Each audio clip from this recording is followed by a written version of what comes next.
Казвам се Диляна Христова и съм генерален менеджер на Nova City Group. Казвам се Таня Харалампиева и съм интериорният дизайнер на този проект. Изключително сме доволни от работата с Таня Харалампиева, чийто проект ние избрахме да реализираме. Всичко започна през 2022 година, когато реших да взема участие в конкурса на Nova City Design Competition. За мен това беше предизвикателство тогава, тъй като бях студентка четвърти курс и до момента не бях правила толкова голям проект самостоятелно. Когато ми се обадиха, аз бях изключително щастлива, тъй като мечтата на всеки студент е да види някой от своите проекти реализиран. За да бъдеш добър интериорен дизайнер, не е необходимо само да имаш фантазия и интересни идеи. Тук се изискват сериозност и отдаденост на работата. Таня демонстрира всички тези качества. След реализацията на този апартамент и работата с нея, ние дадохме своите препоръки на едни от големите имена в интериорния дизайн в България, с които тя започна да работи в сътрудничество. Вдъхновението за проекта дойде от страхотната гледка към Витоша, която се открива от дневната зона.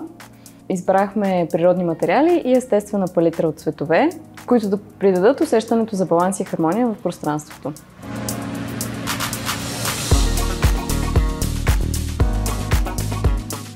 Затова използвахме и скандинавския мъх, който служи като акцент в входното антре и зоната при трапезарията.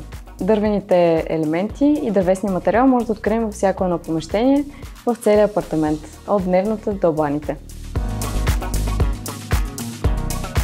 Малката стъпка към конкурс за интериорен дизайн води до голям скок в успешна кариера.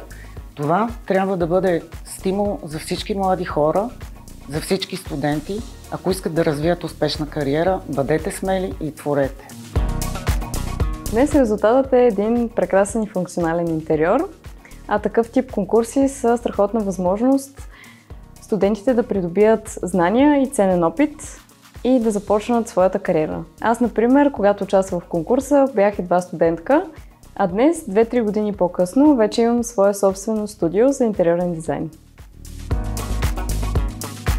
Две успешни издания на Nova City Design Competition вече преминаха. Скоро ще се очаква и третото, при което се надяваме младите таланти да участват и да проявят творчество и креативност.